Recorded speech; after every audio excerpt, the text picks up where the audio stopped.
Bom dia, bem-vindos a mais um WHG Asset Overview. Eu sou Andy Ryder, gestor do WHG Global Long Bias. Estou aqui com o Fernando Fenólio, nosso economista-chefe. E é isso aí, vamos para mais um WHG Overview. Quase fazendo 4 anos. Falaremos disso em dezembro. Que coisa, hein? Então, aqui a gente começa com o nosso slide tradicional, né, do retorno dos ativos em outubro, o que chamou a atenção. Realmente foi um mês onde os vencedores do ano, né, que tem sido tecnologia, ouro e mercados emergentes, né, se destacaram. Algumas coisas devolveram um pouco aí, né, tipo petróleo, China, que tinha subido muito em agosto e setembro, devolveu um pouco. Crypto também, que subiu muito em agosto e setembro, devolveu um pouco. E o Brasil teve um mês aí decente, recuperando um pouco aí daquela correção aí de tarifa e, né, coisa assim. Aqui na direita, acho que, né, uma das grandes histórias do mês foi a Argentina, a gente vai falar um pouco disso também. No fundo, a gente pegou bem esse tema também, então acho que é um tema legal para discutir. Por mais que, né, subiu 70%, estava muito deprimido e o cenário agora, né, parece bem positivo. E, né, na linha do que eu acabei de falar, né, coisa de semicondutor, que é play de AI, né, e vários temas aí meio estruturais, tipo urânio e tal, tiveram um mês bom, né? E olha o tamanho dos movimentos, né? Então, em um mês, por isso que, né, parece tem muita coisa que foi muito bem que nem chegou a ficar nesse top 20, porque você tinha que ter andado 10% no mês para fazer parte aqui. E as coisas, né, caíram de novo. Coisa chinesa que tinha subido demais, né? Tem coisa que está subindo mais de 100% no ano, que deu uma consolidada, vamos chamar assim. Acho que é isso para o mês. Se quiser, pode começar aí esse slide. Bom. A gente ficou pensando qual era o tema inicial dessa apresentação, né? E acho que, sem dúvida, a grande novidade do mês de novembro foi a eleição do Mamdani para prefeito de Nova York, né? Porque ele traz algumas coisas interessantes e traz também, talvez, uma reavaliação do foco de política econômica e de ação do governo Trump daqui para frente. Então, antes de chegar nesse ponto, né, só para explicar quem é o Mamdani, ele tem 34 anos, ele nasceu em Uganda, pais indianos, muçulmano, depois ele morou alguns anos na África do Sul e com 7 anos se mudou para os Estados Unidos. Tá? Se tornou cidadão americano em 2018 e deputado em 2020. Né? Ele se auto-intitula um democrata socialista, então ele está mais aí na linha do Bernie Sanders. E, assim, é um outsider, né? E como disse o nosso time que está em Nova York, né? Eu estava conversando com o Guilherme Novello, ele falou, isso aqui é tipo o populista de esquerda quase fazendo espelho ao Trump. Né? É isso. É um populista que tem soluções, como ele disse, soluções simples para problemas complexos. Tá? Mas eu acho que ele foi no cerne do problema do eleitor mediano americano. Né? Porque eu estava pensando, né, em 2025, o foco do governo Trump foi trade war, né? Tentar resolver alguns problemas do cidadão americano via reindustrialização. Mas foi muito mais global do que local. E o Mamdani trouxe, talvez, o problema do dia a dia para dentro da discussão da política americana. Ele foi nesse cerne, né? Então, com as propostas dele, né, de congelar aluguel de uma parte dos aluguéis dos Estados Unidos, de Nova York, não são todos os aluguéis privados, né? Tem uma parte do mercado de aluguel nos Estados Unidos que é sujeita à regulação. Então, congelar esses aluguéis, ônibus gratuito, enfim, taxar os ricos, aumentar salário mínimo, isso vai exatamente ali na demanda do eleitor. Né? Acho que saiu muito bem, assim, agradou muito, né, esse eleitor, e ele conseguiu ganhar o seu espaço, né, ao representar a dor do eleitor mediano. Acho que esse é o ponto, né? E faz esse contraponto grande ao Trump num tema que talvez o Trump tenha esquecido um pouco. Então, quando você olha para Nova York me parece um microcosmo dessa tendência que a gente tem discutido e vai discutir mais hoje, e que também o mercado tem falado, por exemplo, de economia em K, né, K-shaped.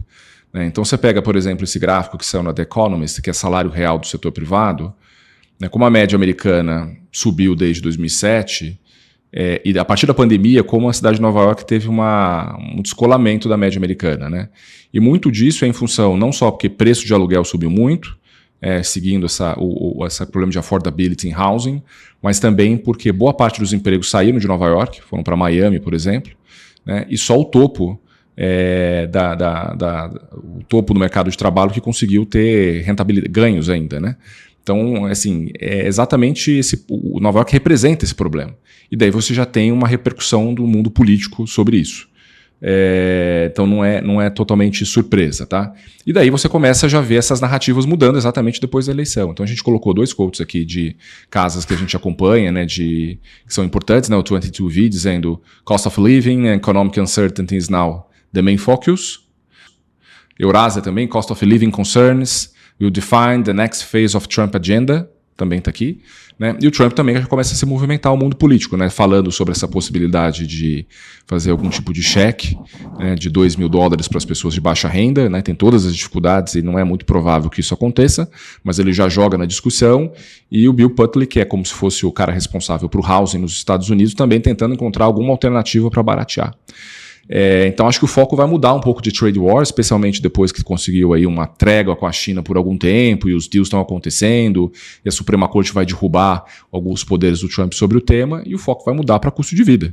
Né? Eu acho que esse é o grande, talvez novidade de novembro, lembrando aí que essas ações do governo Trump podem turbinar ainda mais o crescimento do ano que vem. Acho que tem muita gente no mercado que já está com essa cabeça que 2026 vai ser um ano melhor de crescimento. E a gente pode ouvir mesmo pelos impulsos de política fiscal e monetária, né, aqui no gráfico de baixo, um primeiro e um segundo tri potencialmente positivos, né, de impulso. Então o PIB tende a reacelerar e talvez essa reacelerada seja turbinada por medidas de política fiscal do Trump. Acho que isso que a gente tem que estar de olho. Comentários, Andrew? Acho que talvez o próximo slide, né, complementa isso. Eu posso falar um pouco... que às vezes quando a gente foca muito no lado político, né? O Mamdani é de esquerda, o Trump é de direita, e, né, discussões aí sociais, esse tipo de coisa, né? Woke, etc. Obviamente aqui a gente não quer entrar nesses assuntos, a gente quer falar, né, de mercado, e eu acho que a razão que a gente trouxe a eleição do Mamdani aqui é porque eu acho que foi um alerta para o Trump, num contexto que o Trump está super focado em tentar fazer um milagre aí nas eleições dos midterms próximo ano. Talvez no próximo overview a gente pode falar um pouco, né, dar um kick-off aí nesse assunto, tem eleição próximo ano. Eu acho que esse é o pano de fundo, né, para tudo que o Finório acabou de falar, que o Trump quer ter uma eleição positiva nos midterms, ele até sonha com ter um terceiro mandato. Se ele quer ter um terceiro mandato, teria que ter uma maioria constitucional, então teria que ser um milagre mesmo aí na eleição próximo ano. Para ele ter isso, a economia tem que ir bem, mas eu acho que ele viu que não é só fazer um trade deal com a China e gerar emprego, sei lá, no Midwest e tal, que esses assuntos aqui estão realmente crescendo e são novidade, que nem o Finório falou, né? No último mandato do Trump era muito internacional, Covid, geopolítica, né? Eu acho que se ele resolver a guerra da Rússia, do Oriente Médio, China, tudo isso, não muda o fato do que realmente importa para o povo, que é a affordability de casa está muito ruim, o preço de energia agora com AI vai subir para caramba, o preço de comida subiu para caramba, emprego está ficando mais difícil, já estava mais difícil, agora com AI vai ficar mais difícil ainda. Eu acho que no Covid, né, teve muita contratação assim, desesperada, né, pagando salário para cima no começo, e agora a gente está meio que naquela ressaca onde talvez as empresas contrataram demais, pagaram demais, estão vendo que dá para ser mais eficiente. Então a gente trouxe esses 4 itens aqui, né? Então você vê a prestação que você paga da hipoteca como porcentagem da renda está muito alta, realmente por isso que o FED tem que cortar juros para começar a ajudar. E também as pessoas estão querendo vender casa, também está difícil, porque, né, o custo de financiamento está alto, então está esse negócio que não é nem bom para quem está comprando, nem para quem está vendendo, então fica um negócio onde todo mundo está infeliz.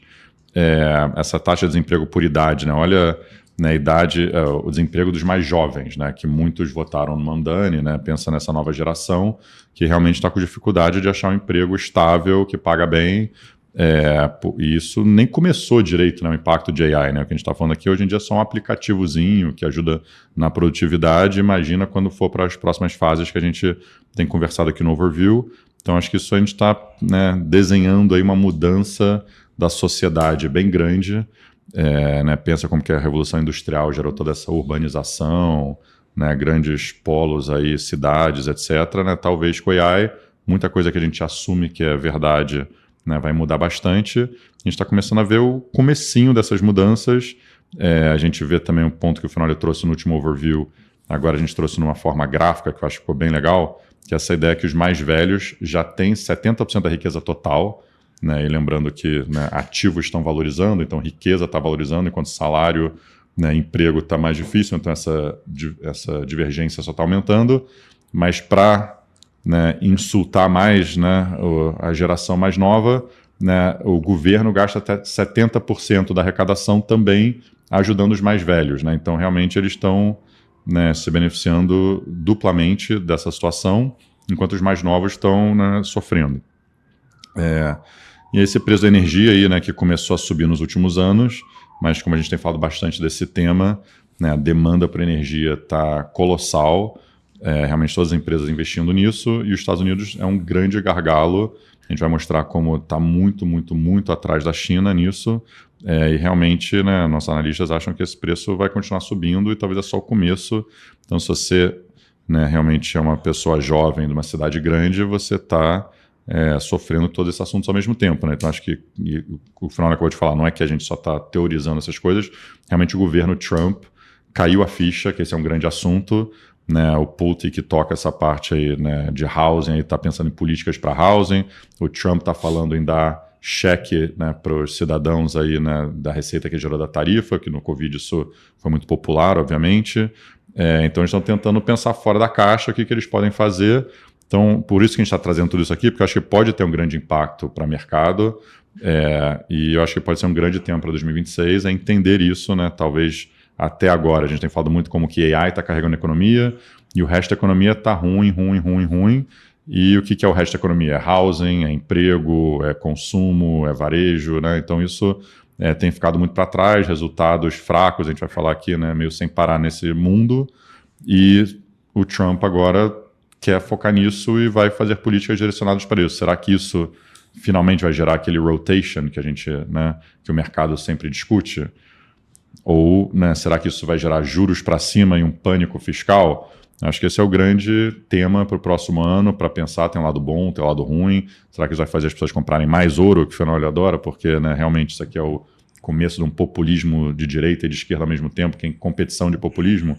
Então acho que é um tema que a gente está querendo introduzir aqui, e que eu acho que vai ficar com a gente por um ano aí, a gente pelo menos, né, talvez bem mais, né, com a AI vindo aqui, esse K-shaped economy, a letra K, que essa divergência está só no comecinho, né, e vamos ver onde é que isso vai levar a sociedade. Falando em K-shaped, nada melhor do que esse gráfico em formato de K, que viralizou, enfim, nas redes sociais, em todos os caras macro, etc., né, que é essa divergência entre o JOLTS, que é a criação de vagas, e o S&P, né? Então, desde 2003 até 2022, que foi o lançamento do ChatGPT, eles andavam a correlação muito próxima. Então, a ideia é para as empresas gerarem mais receita e resultado, elas precisavam de trabalho e contratavam mais, né, e aí a economia crescia, etc. E a partir de 2022 tem essa divergência brutal. Dá para pensar também que teve um exagero de contratações e postos de trabalho em aberto pós-pandemia, então está voltando um pouco para o normal, tem que levar em consideração isso, mas realmente a descorrelação é grande e tem as teorias que dizem que hoje você precisa de menos trabalho para gerar resultados, então é muito mais cost cutting do que necessariamente você ter que introduzir, né, novos trabalhadores para gerar mais produção. É uma forma de olhar que esse é o início desse processo de descorrelação entre produção e trabalho, mas também você pode pensar que a bolsa está mais concentrada em setores de AI, por isso que deu essa descorrelação. Mas é um gráfico que chama muito atenção, eu acho que tem que investigar mesmo se a gente não está vendo realmente o início de uma mudança mais estrutural dessa relação de trabalho, produção e resultado das empresas, né? E a gente colocou também aqui 2 gráficos do Challenger Job Cuts, dado que a gente está um pouco andando na neblina, né, como diz o Powell, sem os dados oficiais, mas tem chamado a atenção, né, o número de demissões, esse gráfico de cima, demissões em outubro, né, anunciado pelas grandes empresas, é isso que o Challenger ele mede, então é o maior volume de demissões desde 2003 para o mês de outubro, então é um número muito grande, então ele todas essas notícias que saem na imprensa, a Amazon vai demitir 30 mil, enfim, UPS vai demitir 40 mil, ele vai somando isso e vai mostrando, né, vai fazendo a série. Então, é o maior número desde 2003 e o número, quando você agrega por trimestre, para ver o ano, né, você está com o maior número de demissões por essa métrica desde 2020. Então, assim, isso leva muitas pessoas a já imaginar essa relação de tecnologia nova e a menor necessidade de mão de obra e o impacto que isso começa a ter. E aqui alguns estudos, a gente vai passar aqui alguns slides sobre estudos que a gente fez um trabalho grande aqui na WHG, buscando trazer, assim, ou agregar, né, o maior volume de pesquisa relacionando e estudando AI e economia, mercado de trabalho, consumo, etc. Tá? Então, os próximos 2 slides vão ser um pouco nessa linha. Tá? Então, muito que está aqui é assim, tem uma bibliografia muito grande. A gente trouxe aqui o que mais de interessante. Tá? Eu acho que um dos pontos é essa visão de que AI ele afeta trabalhos cognitivos, né? É aí que você afeta talvez a classe média um pouco mais alta do que a classe que tem nível de educação mais básico. Então, esse gráfico da esquerda mostra isso, né? Qual que é o impacto de automação dependendo do nível educacional. E dá para ver que quando você adiciona AI, o nível educacional mais alto é o mais afetado. Então a gente pegou, por exemplo, quem tem pós-graduação. Então, sem AI, potencialmente 28% dos empregos podem ser automatizados. Mas quando você adiciona AI, 57%. Então o delta é muito grande. Tá? Quando você vai para a base da pirâmide, né, que é o inferior ao ensino médio, dá para ver que a diferença entre ter ou não AI para a automação desse trabalho é muito pequena, porque são trabalhos mais braçais, enquanto que os trabalhos mais cognitivos que têm o maior potencial mesmo de automação. Então, esse pessoal que tem graduação, pós-graduação, pessoal universitário, né, é o que pode potencialmente sofrer mais com o surgimento de inteligência artificial. E esse gráfico da direita mostra um pouco isso também, né? Isso aqui, o eixo Y, ele mostra a porcentagem de tarefas expostas ao AI. E o eixo X é o salário. Então dá para perceber que os salários entre 60 e 100 mil dólares, que é um pouco mais classe média, classe alta para o padrão americano, é o que está mais exposto a AI, tá? Que é esse pessoal aqui. Então, isso acho que tem repercussão naturalmente para visão sobre a universidade nos Estados Unidos, a importância disso ou não, tá? E também naturalmente vai ter essa sensação aí de classe média sofrendo mais do que simplesmente a classe mais baixa e a classe mais alta conseguindo naturalmente se blindar via riqueza. Então, acho que esse é mais ou menos o caminho que a gente está vendo.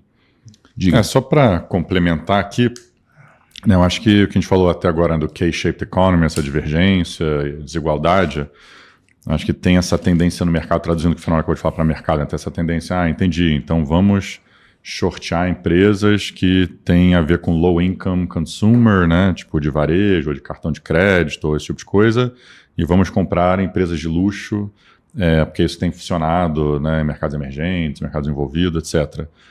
Não sei se é exatamente isso que faz sentido, né? Porque eu acho que o ponto do Fenólio pensa, quando você pensa num artigo de luxo, as empresas crescem muito porque não é só aquela elite da elite que compra uma bolsa legal, ou um carro legal, ou faz viagens legais. Tem muita gente que é advogado, investment banker, né? Sei lá.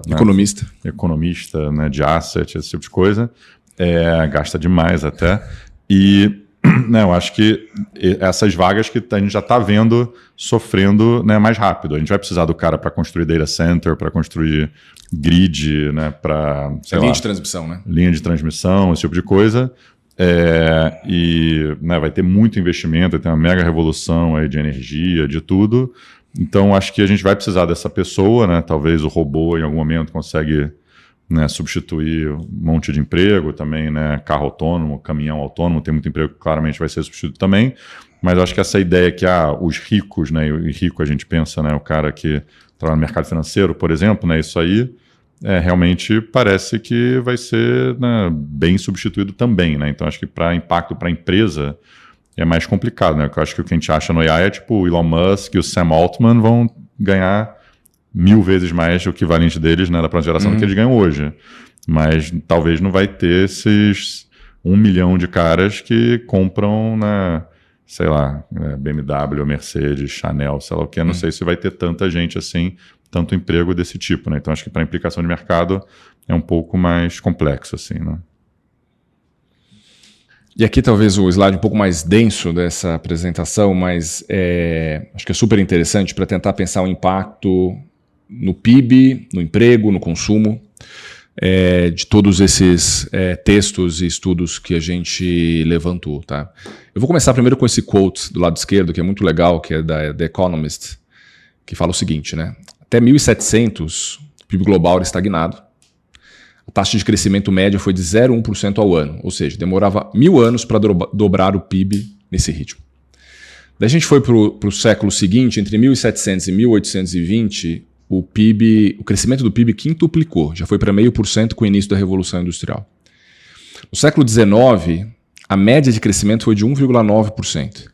E no século XX, a média de crescimento foi de 2,8%. Que eu acho que a Revolução Industrial depois de 1820, né? Acho que 1700 e... Bem, do jeito que eles ensinam nos Estados Unidos é assim. Então, enfim.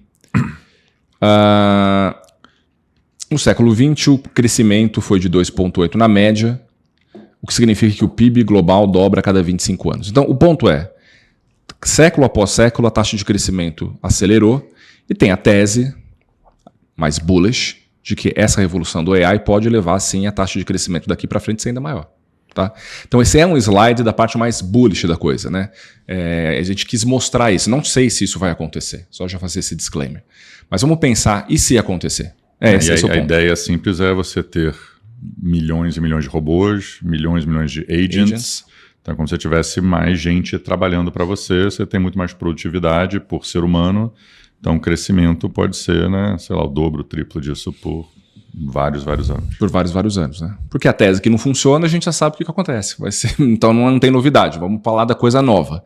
Então, a maioria desses estudos divide o tempo em 3, né? Curto prazo, médio prazo, que é 28 com 32, e longo prazo, 32 com 35. E daí tem esse impacto do PIB versus se não existisse AI, tá? Então, nos cenários mais otimistas, daqui a 8 com 10 anos, o PIB pode ser de 10% a 15% maior, só com AI. Tem estimativa que chega de 20% a 30%. Tá? Seria realmente o mais bullish case, mas é mais ou menos nessa ordem de magnitude que a gente está vendo, né? No curto prazo de 1,5% a 2,5%. Você fala, pô, mas 1,5% agora, só esse ano tem muita gente que acha que CAPEX de AI adicionou 1 ponto de PIB, entendeu? Então não está muito longe, assim, se você pensar. Sim. Esse é o primeiro ponto. Segundo ponto, taxa de desemprego, coisa mega importante. E aqui tem uma premissa super relevante para avaliar. Quando você vê o histórico de revoluções, naturalmente várias pessoas perdem o emprego porque muda a estrutura econômica, mas historicamente 90% dessas pessoas se reempregam depois de 24 meses em novas funções. Esse sempre foi a história econômica dessas revoluções. Se isso voltar a acontecer, então a taxa de desemprego pode aumentar de maneira muito moderada, né? No curto prazo, 0,2%, no longo prazo, 70 bips, o que é pouco, né? Vamos pensar assim, é bem assim manuseável, vamos pensar pelo lado de política econômica. Só que você tem uma tese de que, como o Andrew falou, o robô, o AI agent, vai te substituir mesmo. Então, a sua taxa de reemprego não vai ser tão alta como nas revoluções passadas, vai ser mais baixa. Né? Pode ser de 50%. Só 50% das pessoas que perderam seu emprego vão conseguir se realocar em 24 meses. Pode demorar mais ou não conseguir. Aí o aumento da taxa de desemprego pode ser maior. Pode ser de 1 ponto no curto prazo, 3,5 pontos percentuais no longo prazo. É gente pra caramba, tá? Se você pensar no mundo desenvolvido, são 30 milhões de pessoas procurando alternativa. Obviamente que o impacto político disso é enorme. Então essa é uma forma de olhar. Consumo no curto prazo, que a gente já está vendo, né? O consumo da classe média desacelera e fica mais concentrado nas pessoas mais ricas, por efeito riqueza, é o K-shape. Médio prazo tem um efeito positivo de AI, que muita gente avalia, que é a queda de preço das coisas. Né? É mais eficiente, o custo cai, então o preço das coisas começam a cair. Isso é bom para a população, mas com desigualdade. Tá? Então, talvez o consumo de luxo e lazer cresce muito, as pessoas que estão na parte de cima do economia em K vão se dar bem, não vão precisar trabalhar muito, porque alguém vai estar fazendo o trabalho, vão mais curtir a vida. consumo básico pode ser um pouco mais baixo, sim, para as pessoas de classe média. Né? Tem um estudo do FMI que mostra que o consumo de lazer pode crescer 4 vezes mais rápido que o consumo de bens até 2040. Agora, no longo prazo... Vão ter muito tempo livre, né? Recebendo um Bolsa Família gigante. E aí, então, Bolsa Família gigante é o ponto do longo prazo, né? Que esses estudos mostram que o consumo vai depender muito da redistribuição dos ganhos de AI, como que isso vai ser feito.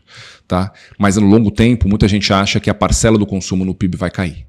Então é uma revolução em que o capital ganha mais do que o trabalho, né? Então o consumo vai ser menor que em relação ao PIB, vai ser menor do que a gente está vendo hoje, e a parte do capital vai ser mais importante, por isso a questão de redistribuição é crucial. E daí já tem a questão da resposta política a tudo isso. Né? Isso aqui não é muito teórico, não. Tá? Isso aqui a gente tirou no projeto de lei do Bernie Sanders, que já fez lá um desenho do como é que a gente pode já, né, tentar proteger o eleitor, o consumidor das coisas. Então tem 4 aspectos. Tem um fiscal redistributivo, que é o mais óbvio, né, que ele já chamou de um AI Wealth Tax ou um Robot Tax. Então um imposto sobre os lucros das empresas de AI, que eu acho que é o mais óbvio. O segundo é mercado de trabalho, então essa questão do emprego garantido. Então o setor público só pode contratar ser humano. Vamos pensar assim, ao longo do tempo, não pode ter AI agent, não pode ter robô. Tem que contratar gente para fazer os trabalhos do setor público, jornada de trabalho menor, 32 horas, e aumento da proteção social, salário não pode recuar, etc. Quebra de monopólio, isso vai ser uma batalha contra as empresas de tecnologia, que já existe há algum tempo e vão crescer. E tem a questão ambiental tecnológica, né? Tem muita reportagem já dizendo que algumas cidades americanas não querem receber data center, dado o impacto no setor de energia, no preço de energia, no consumo de água. Né? Então já existe alguma regulação sendo pensada para investimentos desse setor. Então aqui são apenas alguns exemplos de como o setor político vai reagir a essa mudança, porque vai ter uma mudança e o setor político vai reagir. Né? Então é só para a gente começar a introduzir esse tema que vai permear a próxima eleição e a de 28 certamente nos Estados Unidos. Tem uma frase famosa, né, do Karl Marx lá, né, que ele acha que, né, eventualmente, quando tiver comunismo, né, as pessoas vão poder fazer o que eles querem, né, você vai poder pescar de manhã, pintar à tarde, esqueci a frase, mas é um pouco esse mundo que a gente está indo, né, as pessoas vão ter uma renda mínima, porque vai ter tanta produtividade, o lado oposto do PIB crescer 10% por ano, com muito menos gente empregada. O que isso quer dizer? Vai ter muito mais riqueza, né? Vai ser muito bom para a sociedade, só que vão ter poucas pessoas que estão realmente recebendo esse lucro. Né? Então vai sobrar muito dinheiro para espalhar para todo mundo, se o governo quiser redistribuir dessa forma, e as pessoas vão ter mais tempo livre para lazer e tal. Né? Um pouco, né, talvez, a sociedade que a gente está caminhando. E outra muitas frase... implicações aí para empresas e tal. Outra frase do Marx também, se não me engano, é que o início do socialismo é o auge do capitalismo, porque o capitalismo chega a um ponto tão incrível, excepcional, que você, naturalmente, a próxima fase do capitalismo é o socialismo. Então tem gente já começando a pensar um pouco desse jeito. Eu acho que encaixou bem aqui, né, voltando para a realidade do curto prazo, que essas empresas de consumo já estão começando a sofrer. Né? Então a gente vê tipo empresa de restaurante aqui desde o começo de setembro, né? Então nos últimos 2 meses e pouquinho, empresa de restaurante caindo, sei lá, 17%, empresa de lazer caindo uns 12%, empresa de middle income também caindo quase 10%, e uma bem interessante aqui, empresas que são da geração Z, né? Marcas que as pessoas mais jovens gostam, que foi a pior coisa aqui dos últimos 2 meses, caindo, sei lá, que é 17%. É bastante, né? Em 2 meses, onde a gente acabou de mostrar que tinha um monte de tema que subiu 10% só no mês de outubro, né? Setembro foi um mês espetacular. E várias empresas conhecidas, né? Tipo Chipotle, né? Sei lá, aqui vários restaurantes e coisas de consumo, mas as coisas, né? Botamos alguns quotes aqui, né? Mas vendo que, né, os consumidores não estão aguentando mais aumento de preço, que a desigualdade está aumentando, especialmente, né, o consumidor mais jovem está querendo economizar mais. Então, se você ia comer num lugar mais orgânico e tal, para almoçar, etc., você está cortando isso. Até o McDonald's comentando isso no resultado deles. O Citi também falou isso, né, o consumidor está sendo um pouco mais cauteloso aí no que ele gasta. Então, realmente teve muita empresa, a gente também pensou em botar, né, se vocês quiserem olhar depois, mas os gráficos, né, de várias empresas aí, quanto caiu também não é um absurdo, mas a gente escolheu aqui essas cestas de ações que dão meio que a tese maior, mas acho que é um pouco isso. E também tem empresas de consumo, a On, de tênis, acabou de reportar resultado forte, tinha reportado resultado forte no trimestre, está subindo antes de vir para cá uns 10% aqui no pre-market, mas a ação caiu, sei lá, uns 30 desde o último resultado, então subiu 10 agora, né? E o resultado está indo bem. Então acho que o mercado está começando a olhar qual que é o valor dessas marcas nesse novo mundo que o Fenoli acabou de desenhar. Né? Se antigamente você fazia marketing na televisão e o cara comprava o produto, depois você começou a ir para Google e se comprava o produto, né? Depois, né, sei lá, um pouco mais criativo com aplicativos e coisa assim. Agora, né, talvez você vai ter que fazer o marketing para o ChatGPT te falar o que né, você gosta. Então, é um negócio mais quase B2B do que B2C, né? Vai ser um negócio mais objetivo, assim. Então, talvez você não consiga pegar esse prêmio todo que o consumidor mais irracional paga do que um negócio comprando de outro negócio. Então, acho que ficar um pouco mais eficiente começa a mudar muitas indústrias, assim, quando você começa a pensar nisso. Acho que o impacto, talvez, é que, né, essa importância das marcas, que sempre foi um negócio incrível para você investir, o Warren Buffett fala muito disso, do valor da marca e tal. A gente está vendo que algumas empresas que têm marcas boas e estão executando, nem elas a ação está funcionando bem, né? Porque tem esse medo do consumidor estar só começando esse problema de desemprego, está só começando, né, o problema de talvez, né, trade down ou o valor da marca ser menos importante. Então acho que a gente vai ver várias mudanças assim em vários setores, empresas. Então acho que vai ser um período interessante para fazer gestão ativa. Demais. Passar rapidinho também pelo mundo real, né? Fed, vou gastar aqui 1 minuto. No final, assim, ele tentou controlar um pouco a expectativa do mercado desde a última reunião, tinha 24 bases de precificação para dezembro. Daí ele soltou essa frase que com o shutdown tem que ir mais devagar, não tenho dado, não consigo tomar uma decisão, e que também o comitê está dividido, a decisão não está longe de ser um consenso para dezembro. Acho que ele conseguiu tirar um pouco dessa precificação perfeita de corte, né? Chegou a precificar 14 bips, que é quase um meio a meio, hoje está piorando, está indo mais para a direção do corte. Assim, resumindo aqui a parada, eu acho que vai cortar em dezembro, ponto. Porque eu acho que os dados estão ficando mais fracos mesmo, né? Os dados de consumo que a gente mostrou, né? Dado de inflação está relativamente estável em torno de 3. Com o shutdown sendo resolvido essa semana, a gente vai ter os dados antes da próxima reunião, né? Também tinha essa incerteza se ele não ia ter os dados. Né? Exato, esse bom ponto. Resolvendo esse problema, ele vai ter algum conjunto de dados para tomar essa decisão.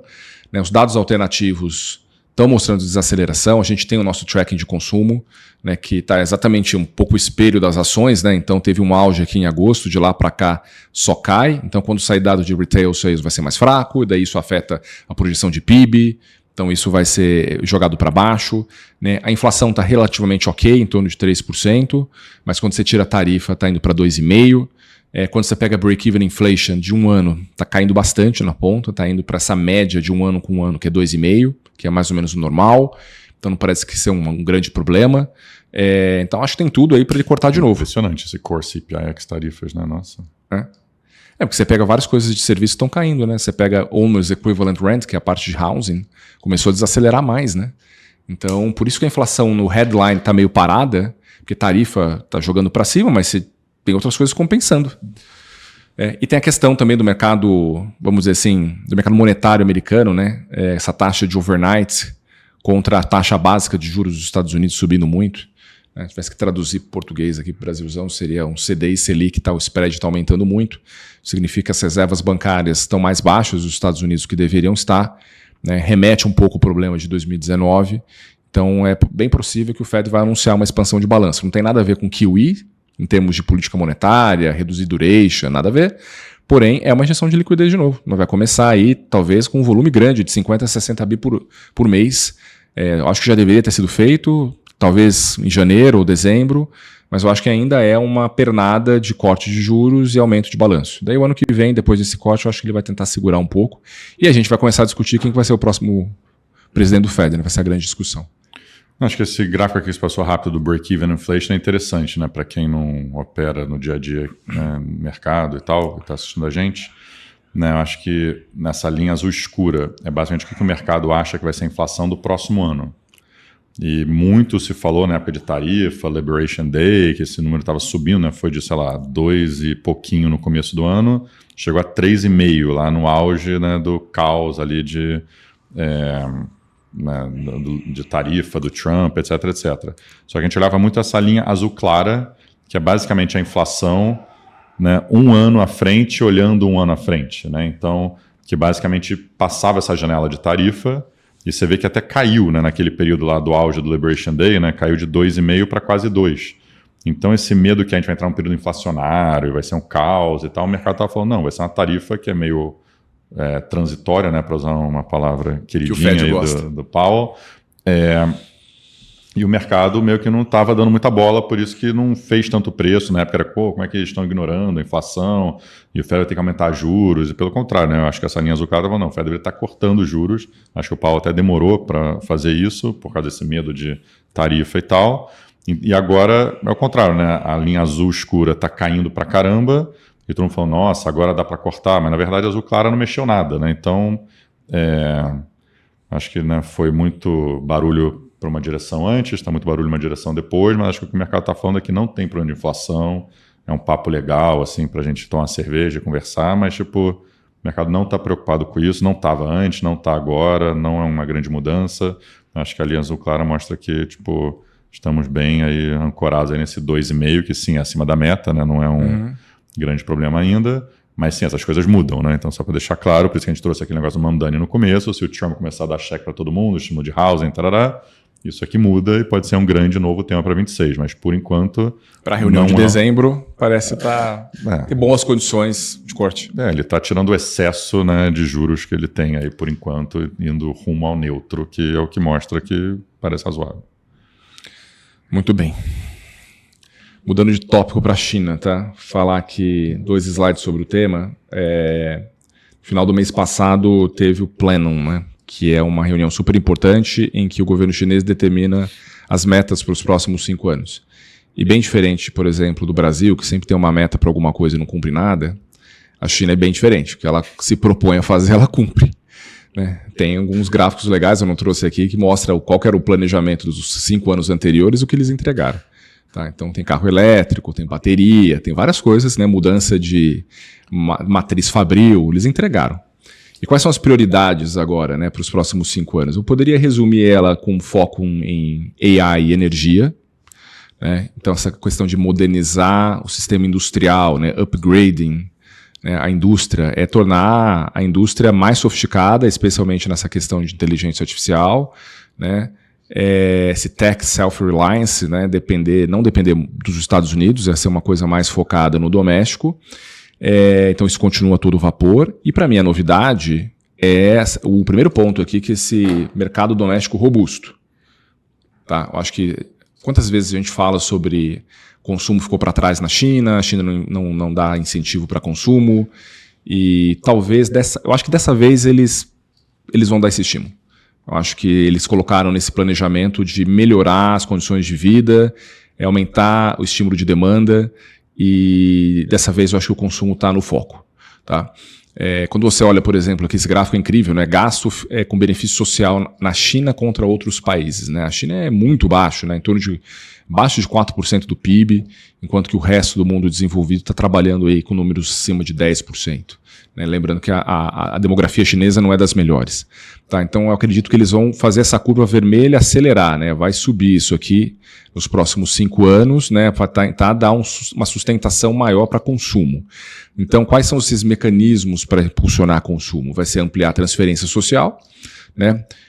Tentar reduzir esse excesso de poupança que existe nas famílias, e obviamente que o foco vai ser na baixa renda, pessoas nas áreas rurais, estímulo para natalidade, mas eu acho que vai ser um pouco mais foco, tá, ao longo do tempo. Eu acho que isso é bem importante para tentar rebalancear a economia também, né, depender menos do canal de exportação internacional e aumentar a importância do canal doméstico, que realmente tem aí dá para você destravar isso de maneira enorme, né, se o consumidor chinês passar a ser uma válvula e um motor importante para o crescimento. E 2 impactos de mercado relevantes. Né? Eu acho que tem a visão de valorização da moeda. Né? Você valorizar a moeda, você dá poder de compra para a população. Né? Inflação baixa, aumenta a capacidade de importação de bens.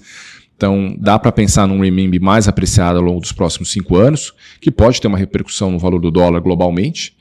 E o terceiro ponto é impulsionar o mercado acionário. Tá, eu acho que o efeito riqueza ao longo dos últimos anos foi focado no setor imobiliário.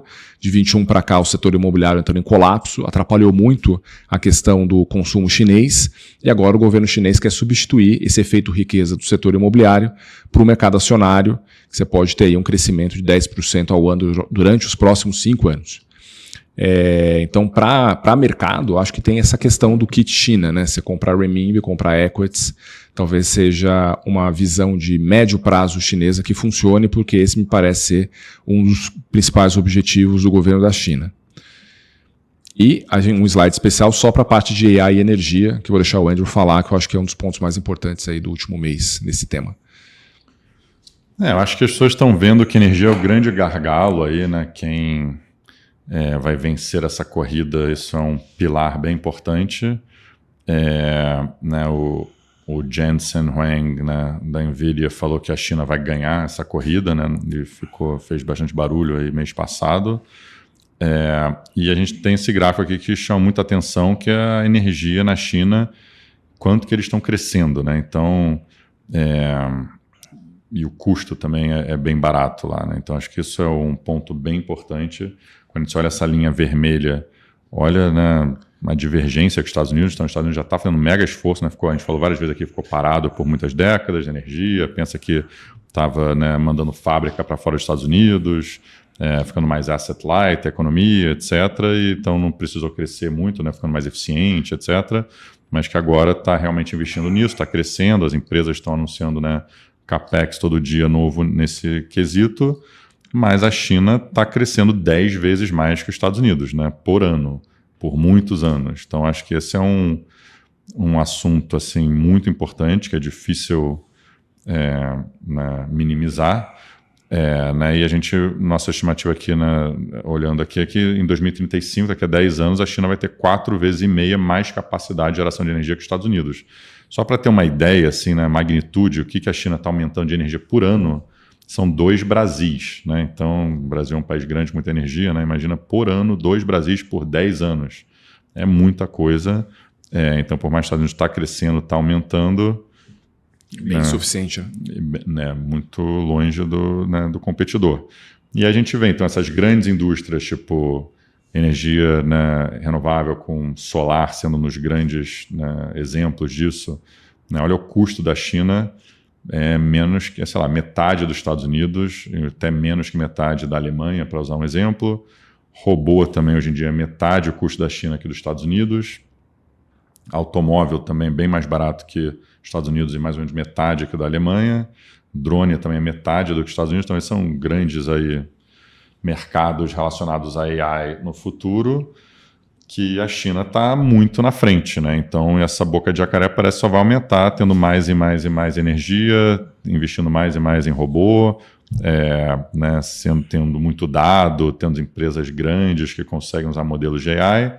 E, por último, aqui esses modelos chineses de AI, né, que estão fazendo catch-up, né? Então, tem uma crítica aqui do como que você mede essas coisas, né, e que os modelos chineses são bem quantitativos, então você faz um teste meio científico e tal, eles são melhores nisso do que em outras coisas, mas ainda assim, não, acho que mostra que eles estão um pouquinho atrás, mas não estão tão atrás e não tem outra alternativa, são as únicas 2 alternativas, e eles têm muito mais dado, são, né, bem mais alinhados aí com o governo, tem energia barata, são modelos abertos, você consegue espalhar pela sociedade mais rapidamente, especialmente com incentivo do governo. Então, acho que nessa difusão de AI na economia pode ser, né, bem forte lá. Então é isso, acho que vai ser um competidor assim, formidável. Assim, né? Então, quando a gente pensa, as pessoas sempre falam, mas Estados Unidos não está preocupado que está caro, esse tipo de coisa. A gente, né, já mostrou aqui várias vezes que a gente não acha que está caro, longe disso, as empresas, né, realmente melhoraram muito, qualidade das empresas, investimento, retorno sobre investimento, né, nas empresas, mas não quer dizer que, né, a Bolsa não pode sofrer. Né? Acho que os 2 grandes riscos, na minha opinião, que a gente já falou um mês passado, que são as grandes empresas americanas talvez não serem os grandes vencedores de AI, Então, AI é real, AI está começando, AI vai ter um impacto muito grande na economia e vai ser muito bom para várias empresas, mas não necessariamente para as MAGs, que hoje em dia compõem 30% do S&P. Né? Pode ser bom para empresas que nem são listadas hoje, pode criar uma nova, sei lá, né, novos líderes aí, novos mega caps, e se você está investindo no S&P, talvez você não vai capturar esse upside. Eu acho que esse é um dos riscos que nos preocupam. E o segundo risco que nos preocupa, a gente está gastando capex infinito nos Estados Unidos, gastando energia, construindo data center, e lá no final a China vence essa corrida, né? Acho que isso é claramente o Trump, né? O foco dele principal é isso também, mas obviamente isso é um dos grandes riscos, né? Que como você monetiza esse AI? Fazendo robô, carro autônomo, drone, etc. Putz, será que a China não vai ganhar essas indústrias aqui, né? Então, um assunto aí para a gente manter em mente.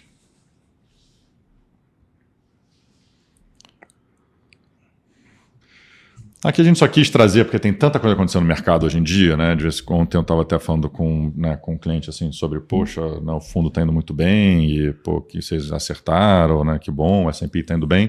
A gente fala, pô, na verdade tem um monte de coisa meio diferente tá acontecendo, o S&P não está subindo tanto esse ano, talvez até por essa razão que eu falei das mega caps. A gente falou no último overview de exemplos que a gente acertou, né, micro e tal, que né, subiram bastante, totalmente diferente que a bolsa como um todo, porque eu acho que tem uns temas muito grandes de AI acontecendo, energia, etc, etc. E aqui é outro tema que eu acho que é a melhor bolsa do mundo, que né, realmente contribuiu bastante para a gente esse ano também, que foi a Coreia do Sul.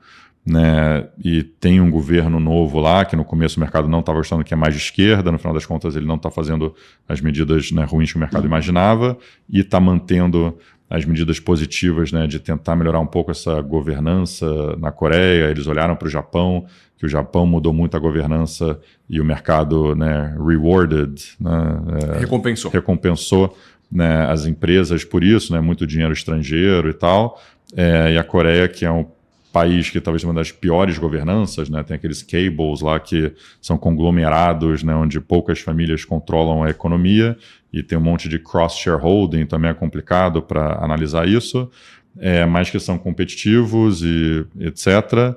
E eles estão, né, começando a fazer mais buyback, né? Separar um pouco esses cross-shareholdings, incentivar a ter mais dividendo, né? Esse tipo de coisa. Então isso é parte da história, mas acho que no final das contas isso nem foi tão importante. O que foi importante mesmo é que uma coincidência dos fatos. A gente muitas vezes fala, o Bovespa está barato, né? A gente fala, o Bovespa está barato porque a gente tem as commodities que não são as commodities de AI, a gente tem setores que né, são baratos, tipo financeiro gigante na bolsa, né? A gente não está na fronteira das coisas que o mundo quer comprar e quer investir. Né? Acho que isso explica muito do porquê que nossos múltiplos são baixos. Né? Quando a gente tinha empresa de tecnologia na bolsa, a maioria dessas, né, sei lá, a gente viu que era varejista ruim, travestido de tecnologia.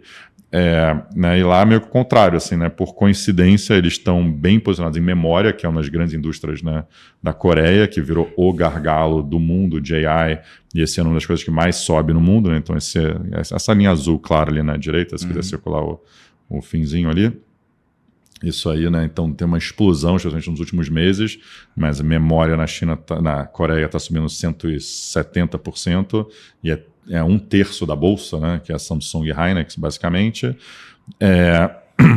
Mas além disso, né, começou esse grande tema recente que está até subindo mais, né? Que são as empresas industriais, né? Então a empresa de defesa na Coreia vende muito para a Europa, então é um play de defesa de Europa até melhor. Mas além disso, a própria Coreia, o Japão também está fazendo isso, né? Todo o tema que o Trump quer que cada um invista mais na sua própria defesa, né? A Coreia ganha nisso por duas pontas, né? Primeiro que eles vendem para países tipo a Europa, mas também porque eles também querem investir mais em defesa, as empresas de defesa japonesas também estão subindo bastante esse ano, então um pouco esse tema, mas além disso, eles têm né, empresa de navios, né? Que está subindo muito, shipbuilding e tal, nuclear também, que é um dos grandes temas do ano. Então, eles estão bem posicionados dentro desse mundo industrials, né? Também tem coisa de bateria, que também a gente separou aqui, né? Storage, energy storage e bateria, que também está indo muito bem no ano. E além disso, a gente falou no último overview também, esse tema meio de beleza na Coreia, né? A gente estava falando com um cara de um banco gringo aqui que estava aqui essa semana e falou que minha esposa em Nova York também está começando a importar cremes lá da Coreia, que todas as mães lá em Nova York também amam isso. Aqui no Brasil também está uma febre, na Europa também está uma febre, e maior do que tudo, né, no Japão e na China está uma febre. Então essas empresas também têm subido muito. Então tem alguns temas assim meio micros que não tem nada a ver um com o outro que compõem lá a bolsa, e por isso que a bolsa explodiu e é a melhor bolsa do mundo. Acho que de vez em quando a gente tenta resumir aqui as coisas macro, né, no overview para, né, a conversa fluir mais, mas esse tem sido um ano muito de stock picking e de realmente identificar esses temas e na Coreia as empresas são super, super baratas, então se você realmente pega um tema que o lucro dobra, uma empresa que trada 8, 10 vezes PI, né, tem que subir muito, assim.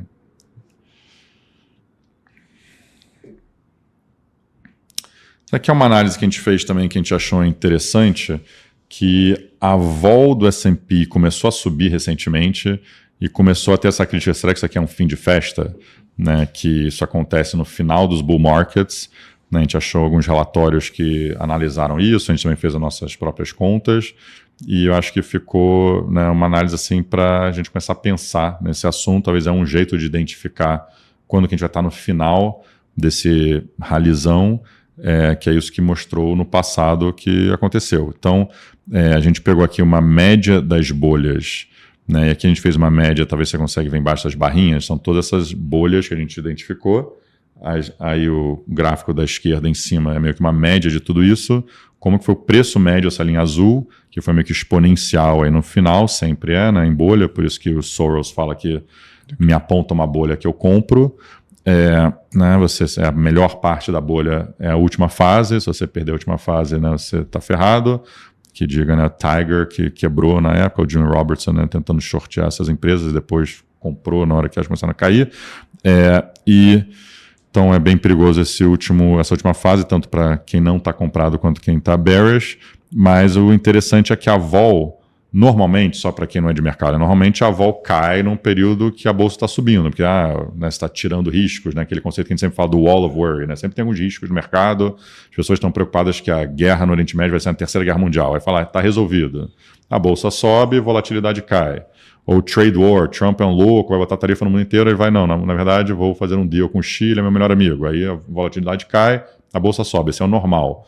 Né? Mas então é bem esquisito quando a bolsa não só está subindo, mas está subindo exponencialmente e a volatilidade começa a subir junto. Né? Acho que isso mostra que está muita pessoa física comprando, os preços estão subindo e caindo meio sem parar, fica um negócio meio disfuncional. E aí a bolsa cai e a volatilidade sobe mais ainda, né? Que isso é normal. Quando tem uma crise tipo Lehman, Covid, aí a bolsa cai com a volatilidade subindo. Então é um pouco isso que esse gráfico aqui de cima está mostrando, né? A linha azul sobe com a vol subindo e a linha azul cai e a vol continua subindo. E a gente olhou no passado aqui, né? Todas essas bolhas, né? Se você olha os últimos 12 meses antes do pico, e hoje a gente está assumindo que o último high do S&P foi o pico, só para análise, né? Você vê que a volatilidade realmente subiu, né, 1,5 vezes mais ou menos, que não é tão diferente desse ciclo. Né? Então, já é um alerta né, para pensar nisso. Aí se você olha lá em cima na direita, se você olhar, né, o VIX, né, que é o índice de volatilidade aí do S&P, né, como que ele se comportou nas últimas, quando o S&P fazia um novo high. Então todas essas bolinhas, o S&P está fazendo um novo high, onde é que está o VIX? Né? Você vai ao longo do tempo vendo. Você vê que nos anos 90, o S&P fez um monte de novo high, lá entre 95 e 2000, e o VIX meio que está numa tendência de alta clara. Né? Então, realmente, dava para ver que não estava muito normal, assim, estava muito exuberante aquele período. O Covid, isso também aconteceu, mas também foi, né, um período bem esquisito, de muito estímulo e, obviamente, né, incertezas de vacina, não vacina e tal. Eventualmente, a vol caiu bastante quando acabou essa incerteza. E aqui a gente está tendo talvez um pouquinho, né, no meio do caminho. Assim, a gente vê a vol meio que numa tendência de alta recentemente, enquanto a bolsa sobe. Obviamente o Trump, né, gera mais volatilidade, esse negócio de guerra, né, tem um monte de incertezas aqui, AI, né, um negócio com beta mais alto. Mas não sei se a gente ainda está nessa categoria de bolha. Né, eu acho que isso cada um, né, pode interpretar da forma que quiser. E aqui, por último, a gente meio que fez um gráfico só da vol realizada média, que é essa linha vermelha, o ciclo atual, que é a linha azul, e esse cinzazinho que está difícil de ver lá no background ali, são todas as linhas dessas bolhas atrás, né? Então a vermelha é meio que a média de todas essas linhas, né? Bitcoin aí distorce muito também, mas dá para ver que realmente, né, a vol foi subindo, né, na medida que você foi chegando aí perto do pico, e depois você passou do pico, ela continua subindo.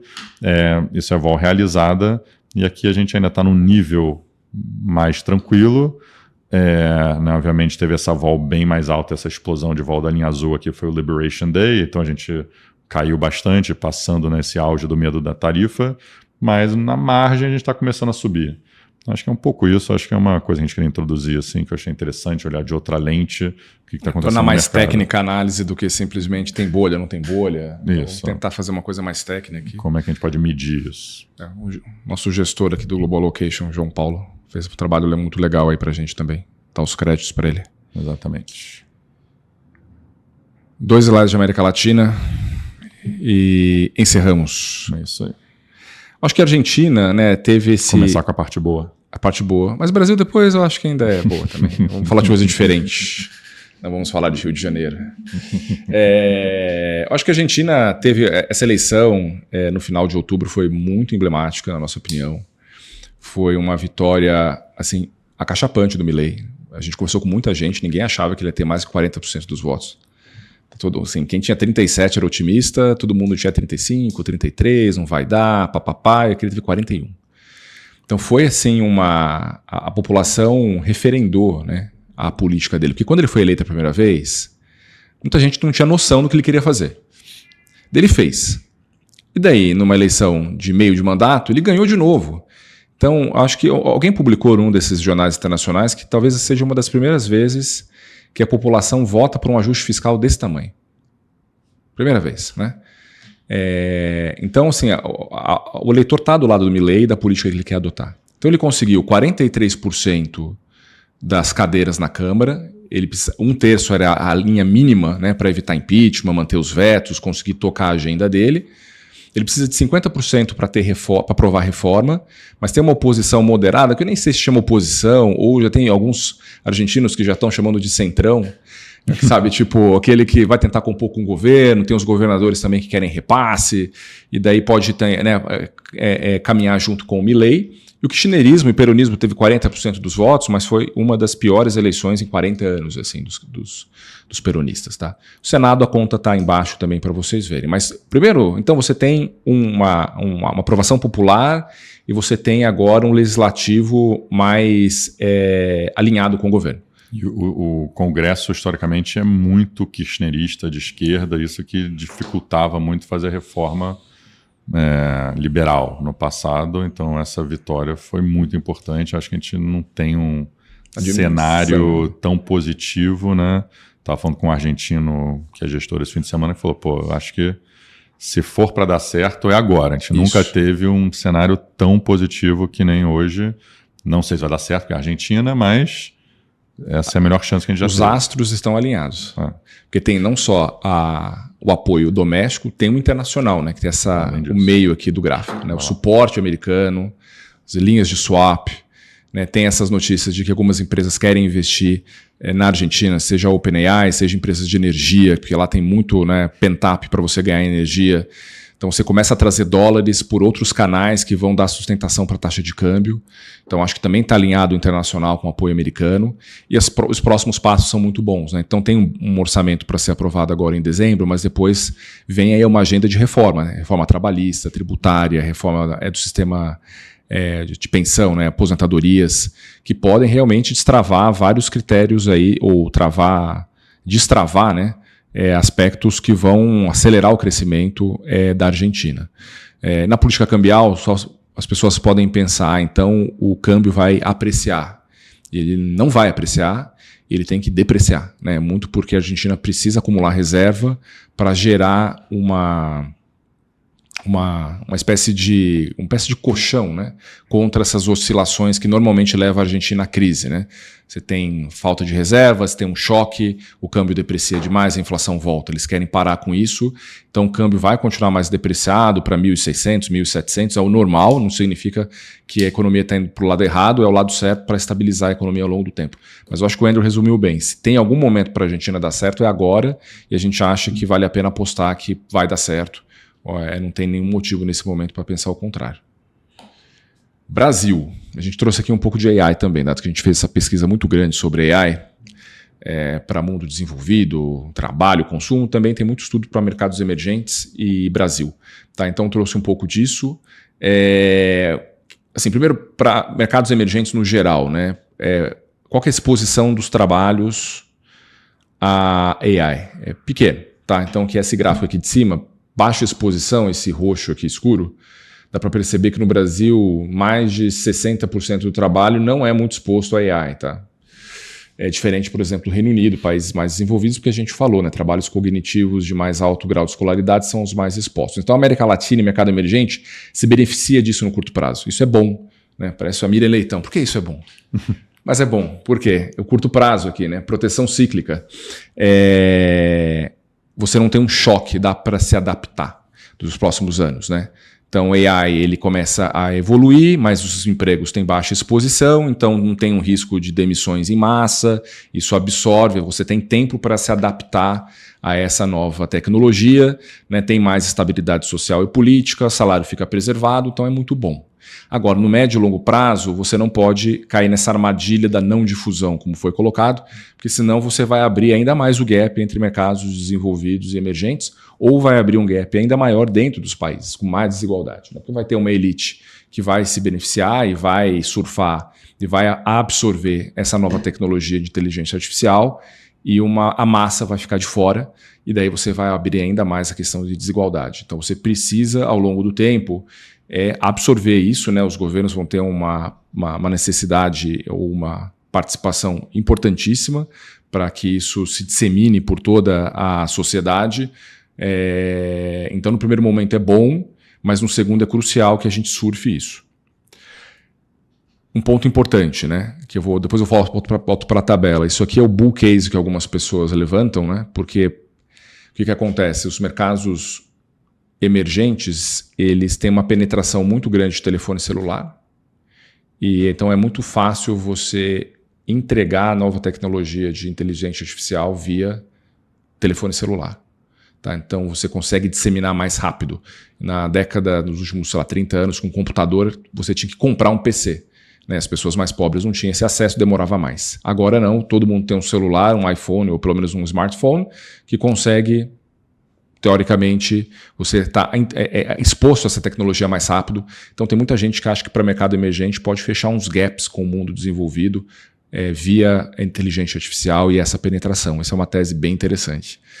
E para encerrar essa parte de Brasil, a tabelinha de cima tem alguns indicadores, tem alguns institutos, tipo, OCDE, FMI, Banco Mundial, que fazem alguns cálculos e dão notas, atribuem notas para os países sobre qual que é a penetração de AI nas regiões. Tá? Notas que vão normalmente de 0 a 5, 5 é a penetração, ela é muito ampla, 0, baixa penetração de inteligência artificial, e tem várias categorias, né, que vocês podem olhar na tabela, tem infraestrutura, dados públicos, regulação, capital humano, etc. E quando você coloca o Brasil em relação ao resto, o Brasil até me surpreendeu, o Brasil tem uma nota de 3,8, obviamente que é abaixo dos países desenvolvidos, mas é melhor que a média dos países emergentes, próximo da Ásia emergente, não é tão ruim assim, né? E o que se destaca no Brasil é dados públicos e conectividade. Daí vocês perguntam, que raios é isso? Basicamente duas coisas, assim, né? O gov.br e Pix. São duas estruturas de tecnologia que nos aproximaram dos melhores padrões dos mercados desenvolvidos e que aumentou a nossa nota no ranking geral. Onde a gente está atrasado, no básico, como sempre, capital humano. É aqui que vai depender do governo ao longo dos próximos, de 2030, 2040, para a gente fazer esse catch-up com o resto do mundo, né, usufruir dessa penetração via telefone e tecnologia que a gente tem e a gente chegar perto do mundo desenvolvido. Eu acho que isso é um ponto meio que... Acho que quando a gente fala de AI, tem muita coisa contraintuitiva, né? A gente falou um pouco que talvez não é só essa desigualdade continuando, pode tirar emprego dos ricos. Eu acho que outra lente diferente de olhar é emergente. A gente pensa, pô, a gente não é play de AI, não tem NVIDIA no Brasil, não tem, né, data center competitivo, etc. Mas... por outro lado, tem mais low-hanging fruit, né? Tem mais coisa que você mato alto aqui no Brasil. Se o capital humano é o nosso grande problema, pensa numa escola pública no norte, nordeste, etc. É difícil achar um professor que vai ensinar inglês. Pô, o AI pode resolver isso, né? Então, pensar coisas assim que vai mudar muita coisa para ter muito mais eficiência, mais transparência. Nosso problema é produtividade, pô, isso aqui é exatamente, né, uma ferramenta disso. Então, você tem um mato muito mais alto que AI pode fazer um impacto grande. Só para concluir, então, aqui o overview, queria fazer um comentário rapidinho do fundo, que a gente, né, anunciou, mandou um e-mail, né, para todos os cotistas e tal, que a gente vai fechar o fundo da Long Biased em dia 12 de dezembro. Basicamente, a estratégia aqui passou, né, de 5 bi, a gente acha que vai fechar por volta de uns 6 bi. E a gente tem uma versão que continua sendo distribuída nas plataformas, que tem uma vol, né, metade da vol. Né, nosso entendimento é que esse produto é um pouco mais sofisticado, com mais vol e tal. A gente quer focar, né, para as plataformas no produto que se assimila mais, né, à indústria local, né, com uma vol metade dessa. A gente também, né, tem, né, algumas frentes de captação, né, no offshore e com, né, um produto um pouco diferente, com uma casa parceira também. Então a gente acha que a gente estava na hora de dar uma pausa, consolidar.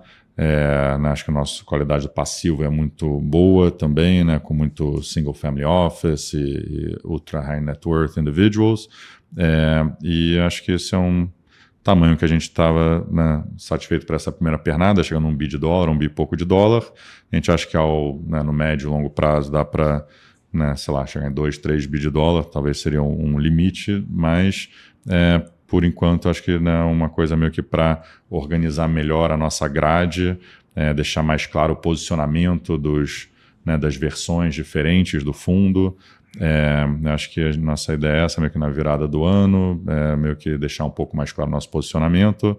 Né, a gente já rebranded aqui, né, o nosso overview, né, talvez, né, ter um rebranding, né, e nomes e ficar claro qual que é a grade. Eu acho que a gente passou esses 4 anos aí, muita adversidade no mercado, sobrevivemos bem, conseguimos navegar bem.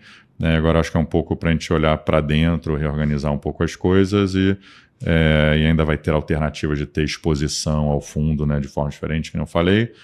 Mas quando tiver mais novidades, a gente apresenta para vocês e então essa aqui é a ideia. Só passar o nome do fundo, vai continuar aberto nas plataformas, né? Para quem quiser procurar, é Casa Red. Esse é o nome que é o Long Bias com uma vol um pouco mais... Metade da vol. Metade da vol natural do Long Bias. É isso. Bem, muito obrigado por participar de mais um WSG Asset Overview e a gente